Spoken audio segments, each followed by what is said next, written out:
the Neoponra villosa, the famous panther ant, also known bullet ant.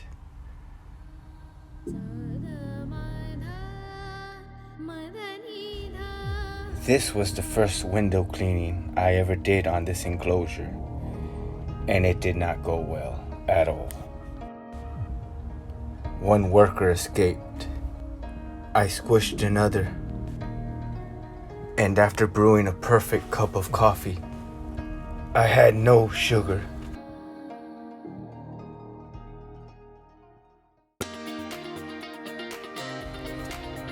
However, after all that, I found the lost worker. The squished one wasn't that squished after all. And coffee, hey, who knew I'd like it without sugar?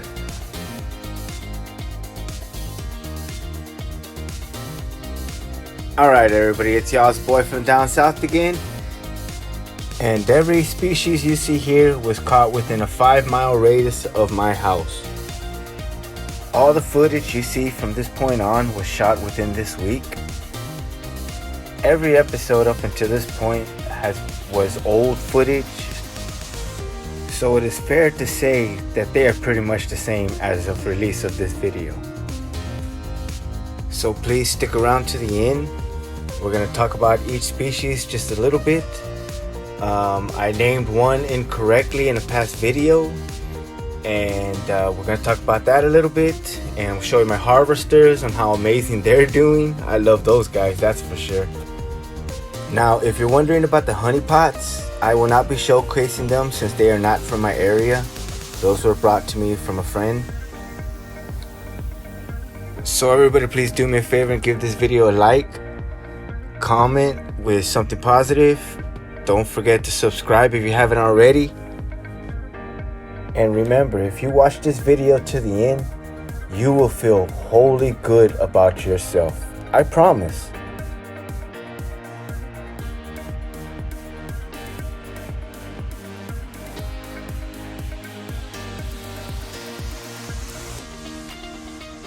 This here is the Camponotus artriceps, and I believe that this is the most common one in my area.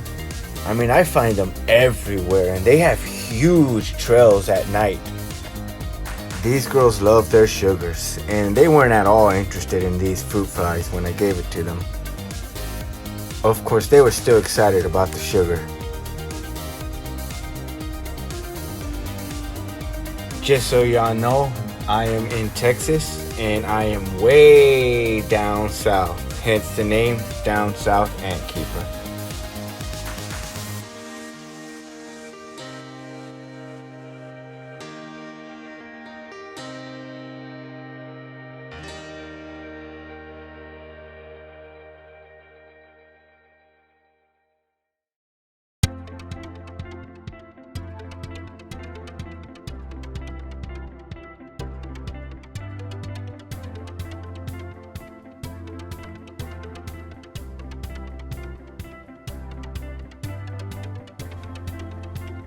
This is Carla. This is the one I had misidentified.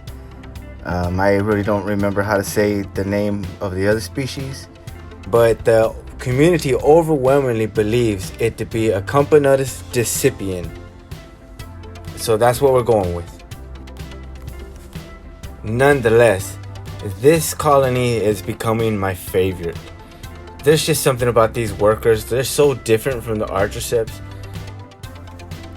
You know, at first it could be stressful handling the number of workers coming out the test tube, running all over the place.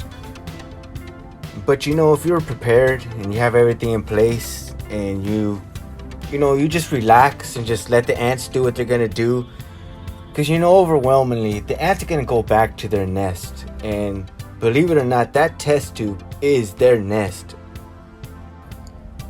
Now guys, I can't stress enough on how important it is to be prepared. You know, make sure you have a layer of Fluon, and I'm rookie to Fluon, but it works really good, guys. But not for the panther ants. Nothing works for those girls.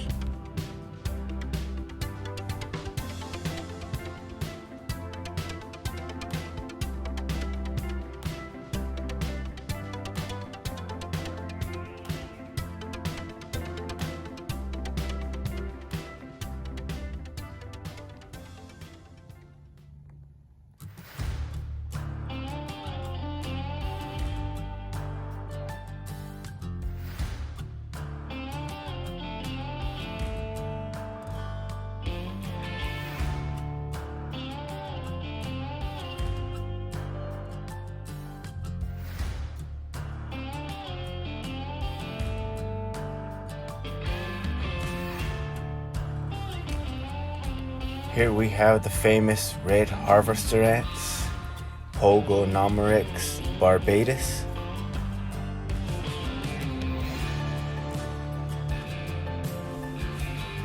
There is a lot of this species in my area here in the Rio Grande Valley.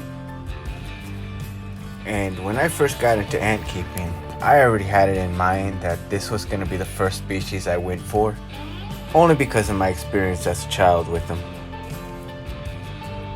Now this species is very easy to take care of, so I highly recommend them as a beginner species. They can't climb most smooth surfaces. So long as you got a tub with a decent steepage on it, you can keep them contained while you clean their glass. Now of course that's assuming you're using a Tar Heel mini hearth or something similar. I really don't have any experience with any 3D printed nest or plastic nest. Everything I've used is a Tar Heel of some sort. I do have myself a Wakushi Venus nest that I'm gonna try out this season. So I'll let you all know how that goes once I get that all set up. Alright everybody, it's about that time. Y'all make sure to smash that like button. Be sure to comment. Subscribe if you haven't. Thank you very much if you're still watching.